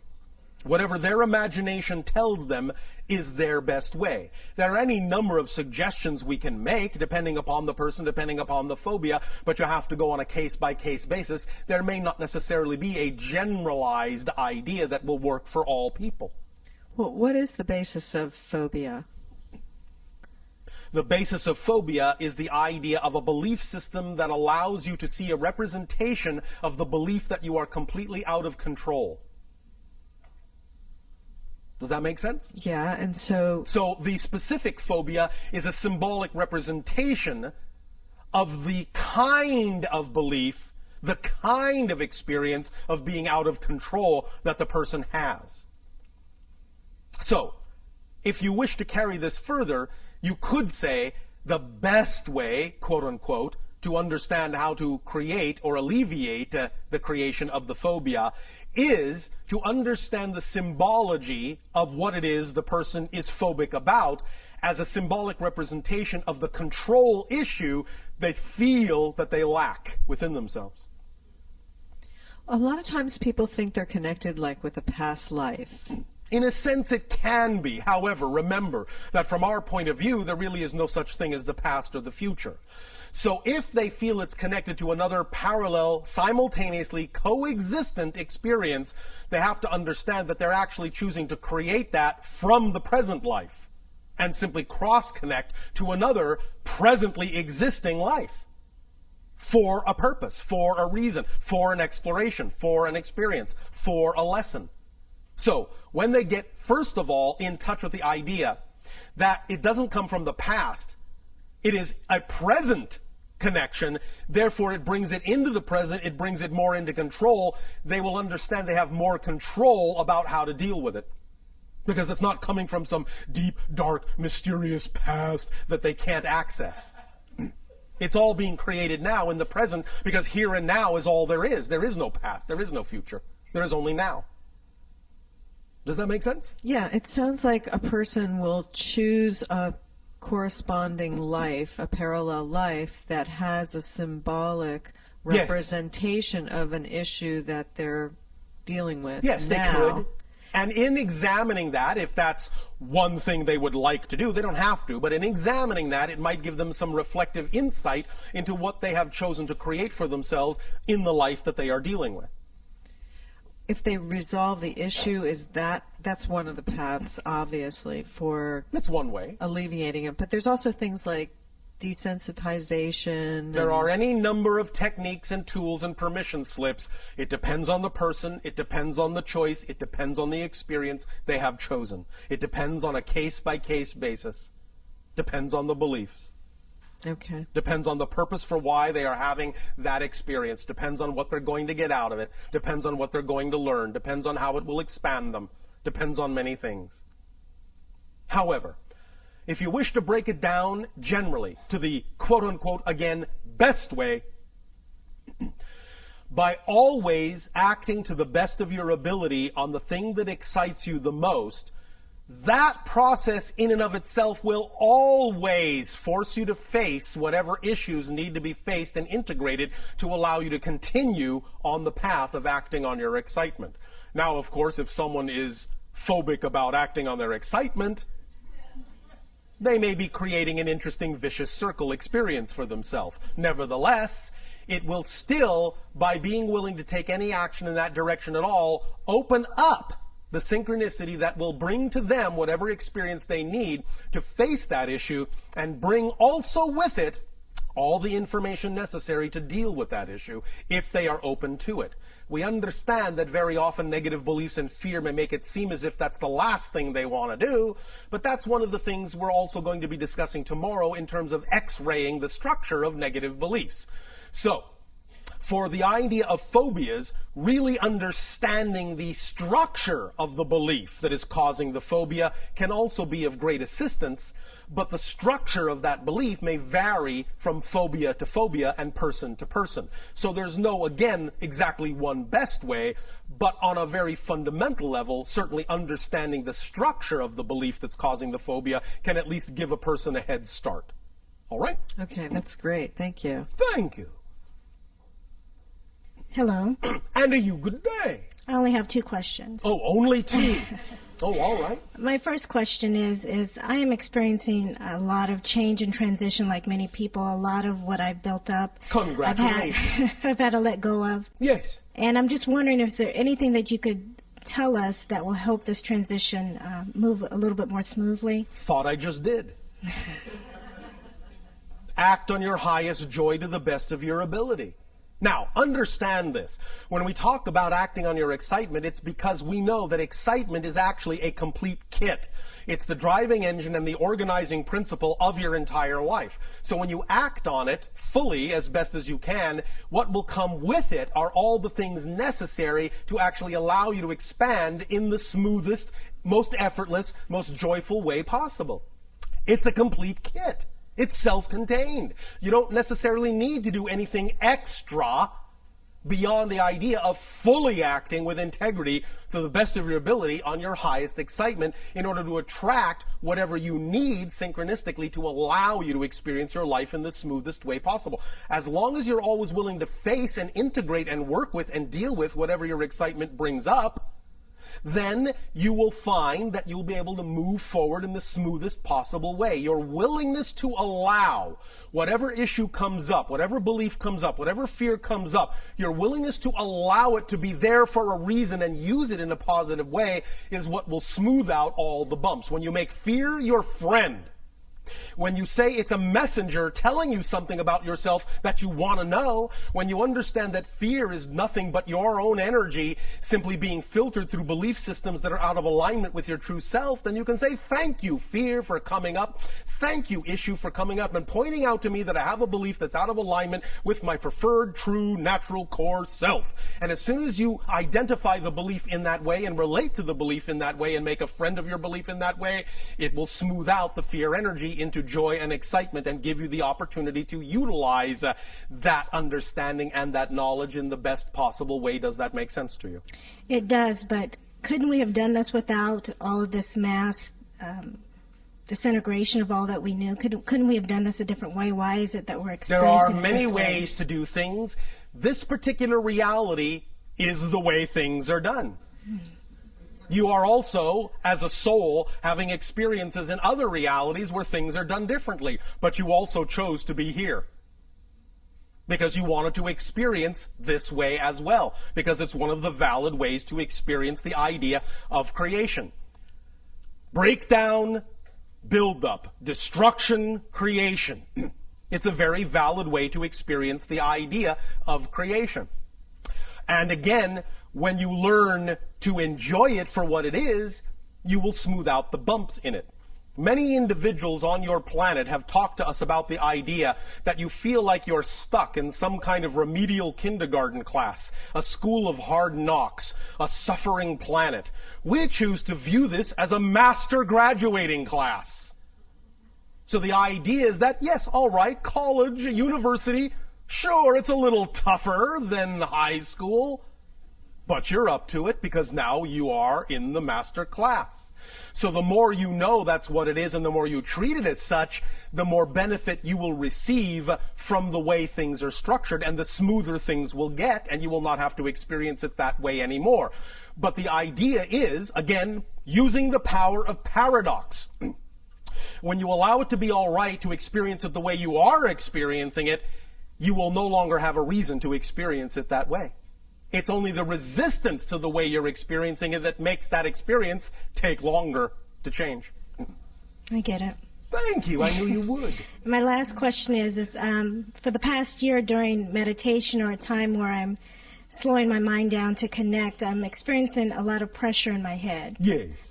Could you explain what that's about? There are sometimes different symptomologies when you are realigning energies. Sometimes there are physiological side effects or symptomologies. That's all right. They will dissipate. As you become more smoothly aligned and less resistant to certain kinds of change, those pressures will smooth out. Right now, it's simply the idea that the energy you are attempting to integrate in your estimation, in your belief system, in your definition, is simply more than you're used to. You don't feel equal to it yet. Therefore, as we have euphemistically said by analogy, it's like you are trying to download a dam full of water through a garden hose. There is pressure. But when you widen the hose into a giant conduit, the pressure will be relieved because you become more equal to the energy you are channeling. You follow? Yes, I do. Does that help? Yes, thank you. Thank you.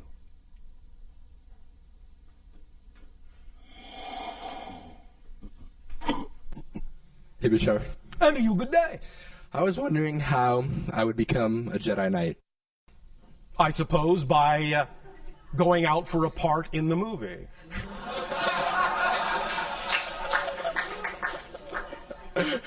What is a Jedi Knight to you? What's your definition of that term? A selfless individual who can feel the life force of other people and beings around it, I guess, of anything, and can When you harness. say selfless, what do you mean? They do good for others. They do things for the benefit of others without All right. doing it for themselves. Like, But you understand that when you do things for the benefit of others, doing that it is for actually yourself the too. best way to benefit yourself. yes, I understand. So that. you are not selfless. So I'm very selfish then. And you're not selfish. You can, however, simply become self-contained. So the idea is that you understand you are connected to everything, and when you understand and behave that way, you will know you are included because you are a part of everything and cannot be left out. Therefore, you don't have to focus on yourself. So if that's what you mean by selfless, then fine. But it doesn't mean you're actually selfless. It simply means you're not self-focused. Gotcha. You're focused on the big picture of which you are a part. Does that make sense? That does make sense. All right. Then is that being closer to being a Jedi Knight? Yeah, All but there's right. other parts too. Oh, all right. And what are they? I guess being able to. I'm not going to tell you how to build a lightsaber. I don't need to learn how to do that. That's irrelevant for me. All right. Just checking. How would I do the supernatural things that they do? I guess? Supernatural? Well, the things that society would deem supernatural that I. Oh, you mean the things that they do that come naturally to them when they operate on a higher frequency? Sure. Well, operate on a higher frequency. And how do I do that? I already told you. Follow my highest passion. Yes. Well, there we go. Cool. Behave in the manner that you wish your reality to reflect. Cool. Whatever temperature you want. Another question I have is, like, in my comparative religion class in school, the Hare Krishnas came into our class, and they worship Krishna as, Yes. like, God. Yes. Was that person like the physical manifestation of all that is? Or was it just... Every person is a physical manifestation of all that is. Nevertheless, some will, in a sense, as we were just speaking of, exhibit more of those qualities more openly. Thus, then, they often become, in a sense, well, focal points for that idea. However, because of the kind of belief systems that many humans have been taught on your planet, they often then, instead of actually getting the point, They worship the person. they worship the person. Because the point of any of those advanced teachers is that you are Krishnas too. You are Buddhas too. You are Christs too. And they all say as much, but most people ignore that part of the message. And just worship and proselytize instead of actually behaving as if. You follow? Yeah, Does that help? that does help. Another question I have is,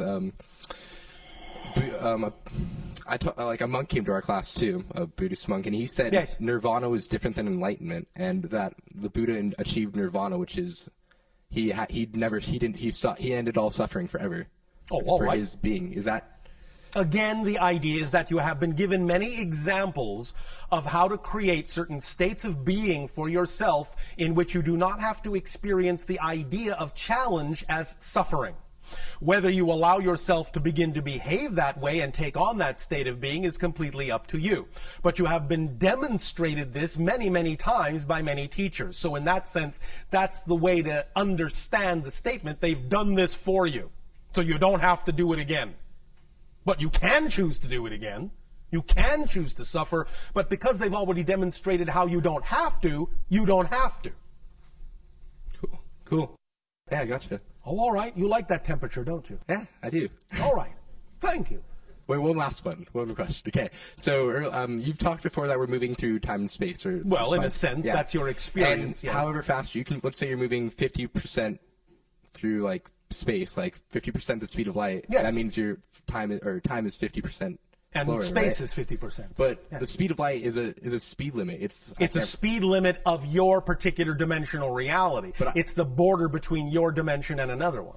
But I can imagine a speed Yes. higher than that. And So- there is. Oh, okay, that makes sense then. It's just that within your dimension, that's the upper limit of your physical reality. It doesn't mean there aren't faster speeds in other realities, in other dimensions. Can I change it in my reality? Or is that... You have to shift to that other dimensional reality in order to experience that, because it doesn't, in a sense, have relevance in your physical reality.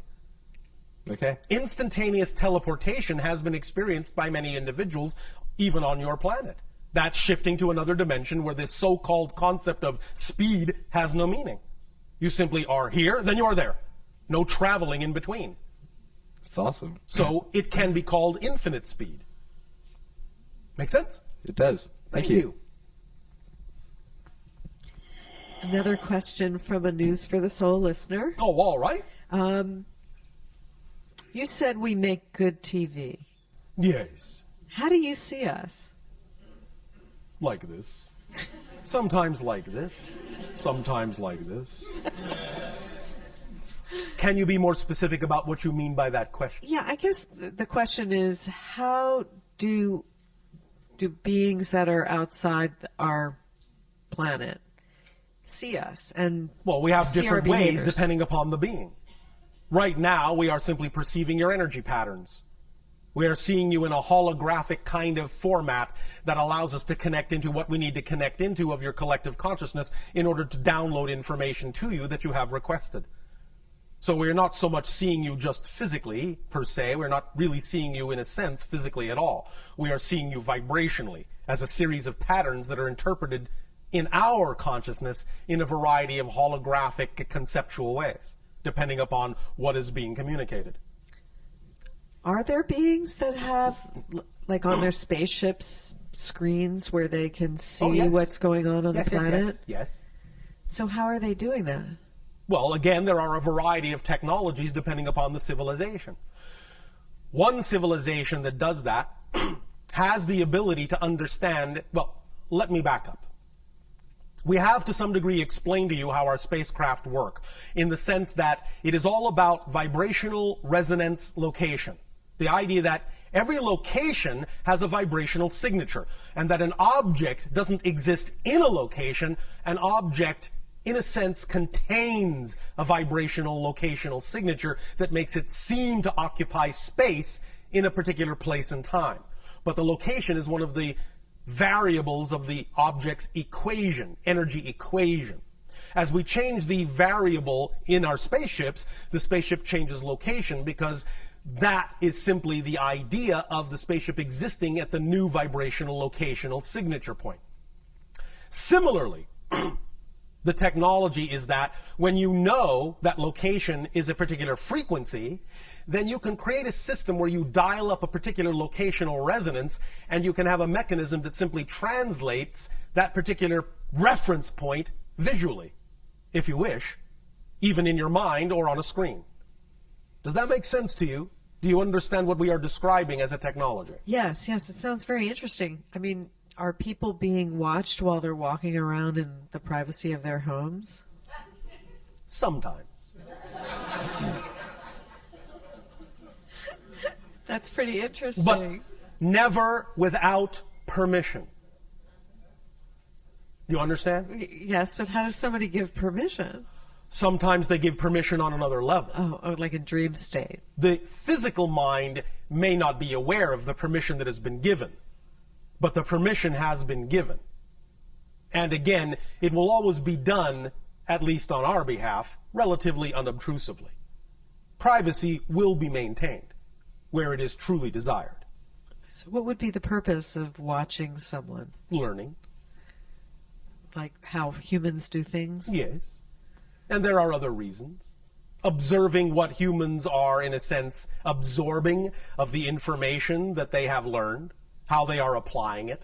Because sometimes we have recognized that humans will apply information differently in private than they do in public. So we learn a lot about you in private that we don't get a chance to learn by watching you in public. And that's why we say you make good TV. Because there are often great dichotomies between your private persona and your public one. And we learn a lot about who you really are and what your personality really is all about by observing the private one in certain contexts. Yeah, I can see that. That's really true. So Yes. That's cool that you guys can do that. Again, not without permission and not without there being a reason, in a sense, that will ultimately serve you in a positive way. Right. That's we wonderful. have no purpose or reason to simply be invasive. Yeah. It is only being done because there is a mutual agreement that what we are doing will benefit you in some way, shape, or form. That's wonderful, Bashar. Thank you. Thank you. Hello, Bashar. And you good day. How do I experience past and future and now? Have you ever had the experience called deja vu? Theoretically, but not consciously that I can recall. You have never maybe experienced maybe that I didn't. sensation. I know what you're talking about, but I can't really recall the real experience. Oh, all right. But that is one representation of experiencing what you call past and future in the present. That's what that experience actually is. Because when you have deja vu, you know what is about to happen because you feel it has happened before. You are experiencing the idea of the timelessness all at once, that everything exists at once.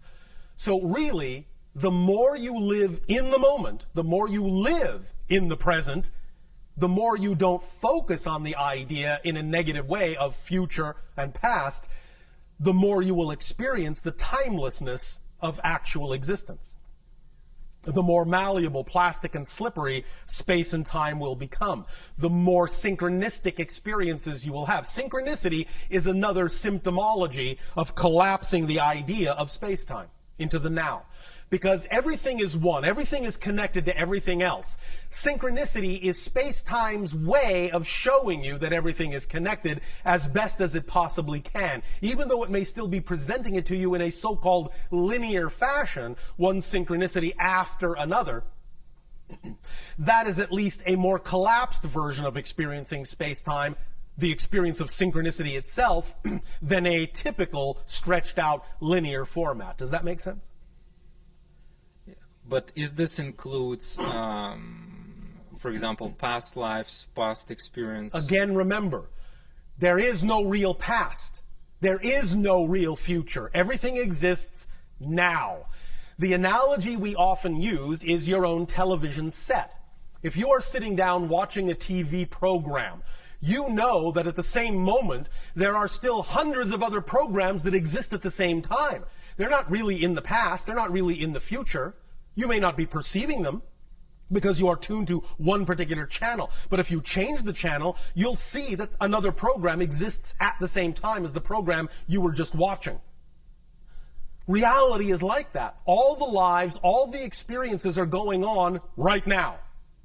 The more you understand and wrap your mind around that concept, the more you will actually start to experience reality that way.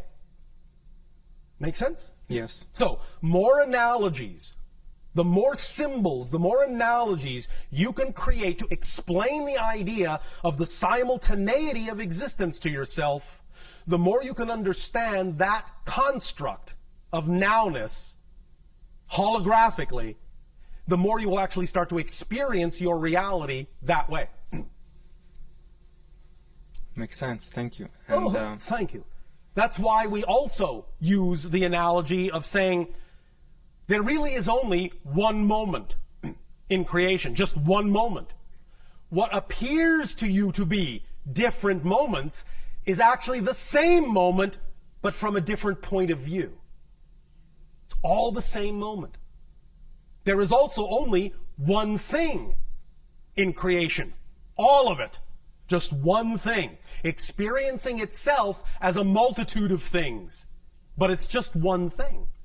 Even physically, there is only one thing. We have explained this before by the concept we refer to in our reality as the prime radiant. Imagine. We know your scientists tend to talk in particles. Subatomic particles. Now, we know that they know that it's not really a solid particle, but for the purpose of illustration, it will do. Imagine this. Imagine there is only one particle in all of existence, and there's nothing else. Just one particle. Because there is nothing else to relate to, the particle has no mass and can move at infinite speed. It has no limitations. It has no barriers. There are no laws to govern it because it's the only thing there is. So it can do anything it wants. So if it can travel, this one particle can travel at infinite speed, that's another way of saying that that particle can actually be everywhere at the same time. You understand? Yes. So if a particle can be everywhere at the same time, it can appear to be multiple particles, but it's actually the same one particle. And everything that is made up of particles is actually made up of the same one particle, moving at infinite speed. So you actually are the other person's body. You actually are the chair. You actually are the light bulb. Because all those things, you are the star. You are the other planet. Because all those things are all made up out of the same one particle that everything is made up out of. So everything is here. Everything is now. Everything is one. Make sense? Yes. Does that help? Yes, definitely. Thank you. Thank you. The more you ponder that, the more you wrap your mind around that, the more you will start to experience that in your reality. Yes, continue. And it's pretty much like a follow-up in terms Yes. of everything is one, all is one, we're part of one. Yes, yes. But we have this illusion of separation. Yes. Can you help me a little bit in terms of how I can modify it or remove it if it's appropriate, or how Well, you don't really want to completely remove it per se, but have ability to or you won't go really beyond have an experience as an individual. Remember, all that is experiences itself in all the ways that it can. You, us, all beings and all things in creation are all the ways all that is has of experiencing itself. Even though you can have the experience of more oneness, you exist as an idea unto itself. So you, as that idea, no matter how much oneness you create yourself to experience, you will always experience yourself as you. Even when you become one with the one, you will experience yourself as the one. So you will still be you. Even when you are no longer a part of the one in experience, you will still experience yourself as the one. Does that make sense? Yes, definitely. Does that help? But I was asking more in terms of practical application, in terms of, for example, feeling the trees and walls and go beyond that. Yes. How I can develop this? Again, wrap your mind around the idea that you are one. Invent in your imagination ways in which to represent that to yourself more realistically. And use that imagination. That's what your imagination is for. Your imagination is keyed to you, to your frequency. Whatever methodology you come up with that allows you to feel more at one, use that. Use what your imagination comes up with. Your imagination is the conduit between your higher mind and your physical mind. Your imagination is the conduit of communication between the two. So let us say, for example, if you imagine, for you, if it feels right for you, that you can walk up to a wall, and if by putting your hands on it, that allows you to feel more at one with the wall, or if putting your tongue on it allows you to feel more at one with the wall, or simply imagining yourself passing through the wall and your molecules intermingling makes you feel more at one with the wall, or whatever idea your imagination comes up with that actually creates for you more of the sensation, more of the idea of being one with the wall, then that's the thing to imagine at that moment, whether you actually physically do it or not.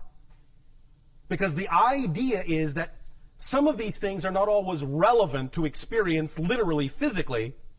Some of them are just things that lure you in a certain direction to get you to move in that direction, perhaps for other reasons. Sometimes the things that excite you just to get you to move in a certain direction. Not because the thing itself must come to fruition in a physical way. Because your higher mind knows how stubborn the physical mind can be. So it will sometimes allow certain things to come to fruition when they are appropriate to do so. Other times, the thing that excites you will simply be a carrot to get you to move in that direction because that was the most important thing for you to do. So if you're excited about exploring this concept of oneness, act on that and use your imagination to explore it in whatever way, shape, or form your imagination feels most excited about doing so. And for that moment, that will be the right way for you. And it will enhance the synchronicity in your reality to give you more experiences of that oneness in whatever way works best for you. Does that make sense? Definitely. Thank you So very you really much. need to let your imagination fly. You really need to act out on your imagination, too, in many ways. Many times we have suggested to many of you, when you talk about doing the thing that excites you, to mock it up, to create a facsimile of the reality you say you wish to live in. Literally build it up around you to the best of your ability. Have representations of it everywhere that you can. Paste it up on your wall. But very few of you actually take the step of making that physical realization, that physical symbology. You keep it very mental. Acting it out acts as the completion circuit. It grounds the idea and lets your physical mind know that it actually has something physical to respond to as a vibration that is more representative of that reality you say you prefer. It's training your physical body to respond to that physical reality by mocking it up and existing in that simulated environment. It doesn't matter that it's a simulation if it makes you feel like it's real. Make sense? Yes. Does that help you? Yes. Thank you. And last question. Oh.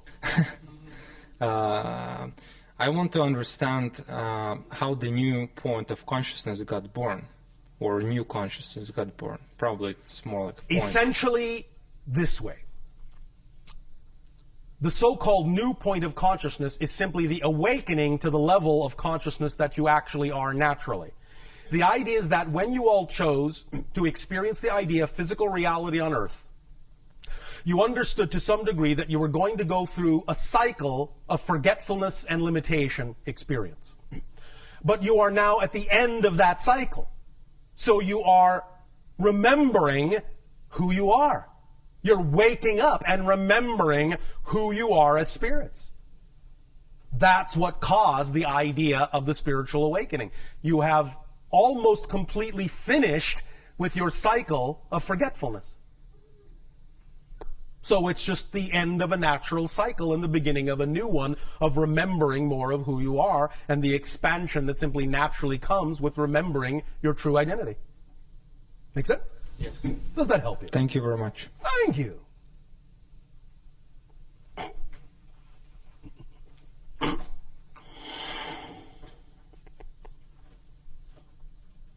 Thank you, April.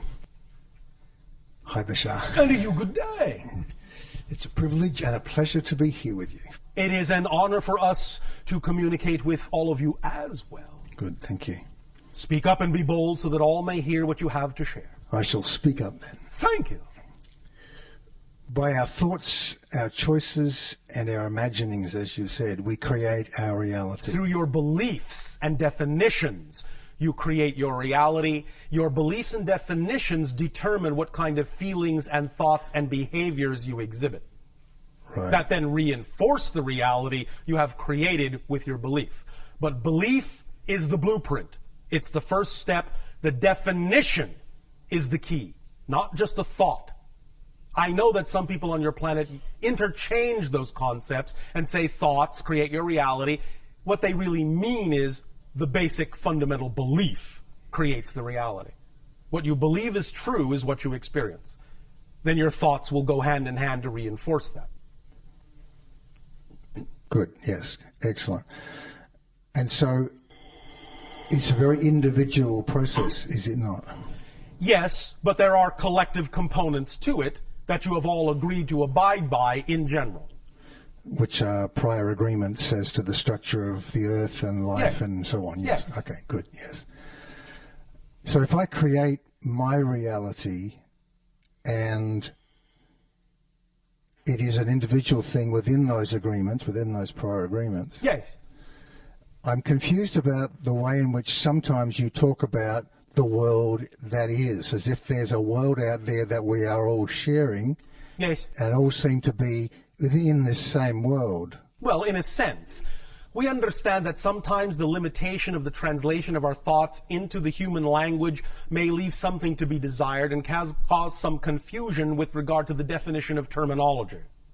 Nevertheless, there is a collective level to the agreement, and there is an individual level to the agreement, in whatever way you choose to experience it, in whatever kind of world experience you choose to believe you're having, which is also created by individual and collective agreement. Does that make more sense? Can you give us some more? The idea, again, is that when we say the world out there, we are simply referring to the idea of the illusion of physical reality. Yes. We know there really isn't a world out there. Yes. It's all happening within your consciousness. Yes. But when we use that term, we are more often than not referring simply to the idea of the experiential reflection, the mirror of physical reality that seems to be outside you. Okay. We simply don't always take the time to explain it in every single detail, assuming that you basically understand the analogy we are making without having to explain every aspect of it. But sometimes it requires a deeper explanation, depending upon the conversation. But fundamentally, we understand that it all takes place within consciousness, that there really is no outside. There really is no out there. But the experience of it is real, even though the thing itself is not. Does that make sense? Yes. So if I believe that the world is going to hell in a handbasket, then I inhabit a world that is going to hell in a handbasket. Then you're in the basket with it, yes. Yes. And if I believe that the world is not going to hell in a handbasket, I live in a world that is thriving and prosperous. Yes. Yes. Now, you have for many thousands of years, in your terms of counting time, in that experience, linearly speaking, agreed to have coexisting varieties of belief systems. Now that you are waking up, more and more, every day, bit by bit, you will start by selective vibrational resonance choices, slowly start to see, bit by bit, only the worlds that are more representative, only experience the realities that are more representative with the vibration of your overall natural choosing, rather than experiencing so many vibrations that are not representative of it. But for a while, and for a long time, in your terms of time, you have been willing to experience many vibrational reality ideas that are not necessarily aligned with your preference. And that will continue for a little while, until such time as you all really hone in on the frequencies of your preference and really start shifting yourselves to realities that are more and more representative and reflective of the vibration of your preference, and less representative and reflective of vibrations that are not. Make sense? Yes. And? When you use the term, you are waking up. Yes. It sounds like you're talking to all of us collectively here. Well, generally speaking, because if that were not the case, we probably wouldn't be having this conversation. Okay. But there's a version of me that probably didn't even make this meeting tonight, right? Correct. In some reality, you are not here. Exactly. And so there's... But that's not really you, in that sense. That's him. I understand. Good, thank you. Thank you. One last thing. Yes. If I create my reality, yes, then I am creating you. Yes, correct? You are creating your version of me in order to experience me in your reality by collective agreement. Yes. I am not actually in your reality. Your version of me is. Yes. Just as I am creating my version of you. Yes. So in essence, we are both talking to ourselves. Yes. Good. Yes. Thank you. Thank you. Bashar, one of our listeners has this question that kind of fits in with what you're talking about right now. Oh, all right. How synchronous of them. Right. And you'll probably say you've already answered this. Maybe. Maybe not. Maybe not. To what extent am I making up my reality? Sometimes I feel like I'm making it all up and I'm the only one who is really here. Yes. Is that true? Yes. But remember, it's not this or that, it's this and that. You are making it all up and you are doing it in concert with others who are also making it all up. That's the paradox. Each individual completely, utterly, totally makes up their entire reality, and at the same time are doing it in concert with other individual aspects of all that is that are also entirely and absolutely making up their own reality. At the same time, they're doing it in concert with each other. It's this and that, not this or that. Creation is inclusive, not exclusive. Does that make sense? Yeah, it's amazing, that it works like that. Yes. So we're pretty much out of questioners now. Is there anybody left that was supposed to ask a question? That was a question. What's your preference, Bashar? That person may ask a question if they have one. All right, but you must come down here and sit in the chair.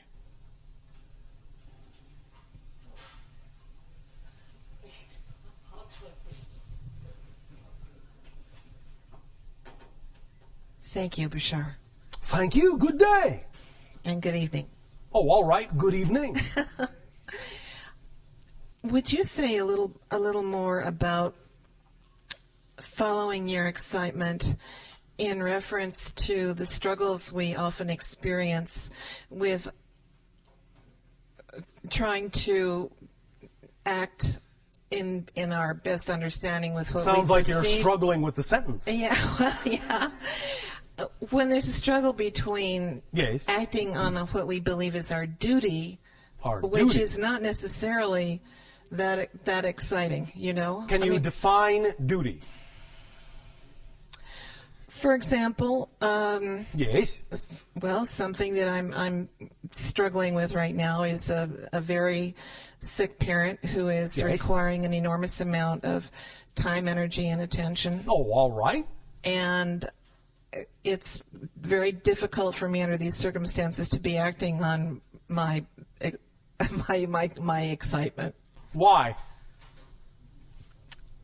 Because most of my time, attention, and energy are taken up by responding to her needs. So, why are you making an association between one situation and another? How can you not? Good question. You can not. All it takes is a little inventiveness and imagination and trust that where you are choosing to be is where you need to be if you're choosing to be there.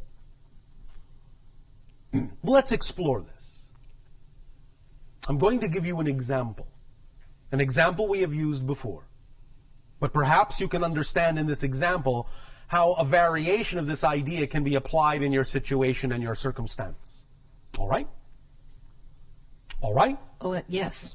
Thank you. Want to make sure you're still awake. All right.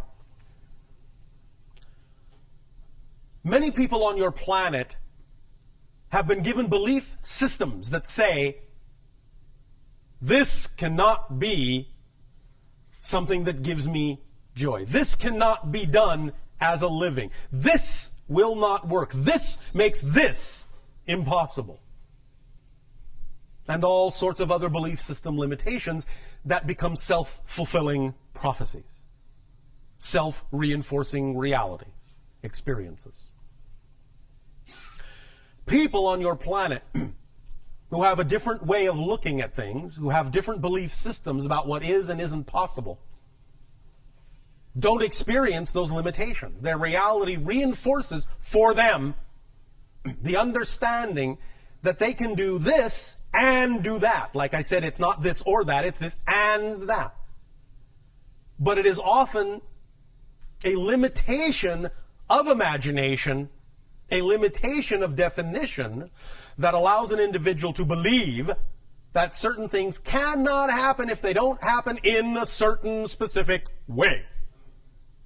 And it is relaxing the definition about how you think something must happen, how it needs to happen, how it can happen, relaxing those definitions that will allow you to actually experience how it will happen, but maybe not in the way you expected, maybe not in the way you were taught to believe it has to happen. You need to really stretch your definitions to include other ways, unexpected ways, creative ways in which you can act on your joy, while at the same time expressing your love for your parent. Do you follow? Yes. Now, before we continue, understand that this also extends to the idea of taking care of your parent. If you are willing to expand your definitions about what is possible in your reality instead of coming from a very limited point of view about how things must be done, as you say, duty, the idea is that even the caretaking of your parent could be being done in a very different way that's far more representative of your joy and your excitement. The idea is that you can attract to yourself the things, the people, the places, the things that can aid and assist you in that undertaking that are still representative of your love, of your caretaking, but you don't necessarily have to do it all yourself, and you don't have to assume that you need X, Y, and Z, or that can't happen. You need to relax your definition of abundance, because abundance is just the ability to do what you need to do when you need to do it. That's it. That's it. That's the definition of abundance. And if you think you don't have what you need to do what you need to do, then it is simply your definition of abundance that is limited, that is allowing you to experience the limitation in your life.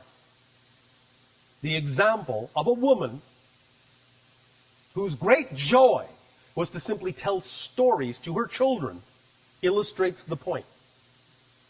That was the most exciting thing she could think of to do. And she did it with absolute flair. It was her joy. So she put everything into it and told astonishing, vivid, imaginative, creative stories to her children. So much so that they began inviting their friends over to listen to these stories, and they became enraptured by these stories, captured by these stories, caught up in these stories. So much so that they started inviting their parents over to listen to these stories, and they became caught up in these beautiful tales that she would weave. So much so that they began to give her money just to tell them stories, to invite her to different houses just to tell her stories. And before you know it, she was making a living just telling stories because that's what she loved to do. And her reality supported her. In that simple thing, she became capable of being completely and utterly and totally supported in her life. Whereas, if she had had the belief system that said, well, yes, I have time to tell stories, but how's that going to help me? How's that going to support me? How is that going to do anything when I'm stuck at home? If that's the way she had thought, she would not have had the ability to do any of that. But she didn't think that way. She didn't believe that way. She didn't even give it a second thought. She just did what was exciting to her, where and when she could. She acted on her excitement to the best of her ability and simply allowed the excitement to bring the synchronicity, to bring the support, to bring the abundance, to bring everything she needed to her. I know beyond a shadow of a doubt that you can too. Why? Because you exist. And you have all the same attributes and all the same qualities that she does. Yes? This is very helpful. Thank you. Our unconditional love to you. Sweet dreams. Thank you very much. Thank you. We will extend at this timing to each and every one of you our deepest appreciation for the co-creation of this interaction and the allowance of this transmission. We will continue with part 2, brick walls and beliefs, and the thorough X-ray examination of the structure of beliefs in what you call tomorrow of your time, which shall be a moment for me. We wish you all an exciting and creative and imaginative good day.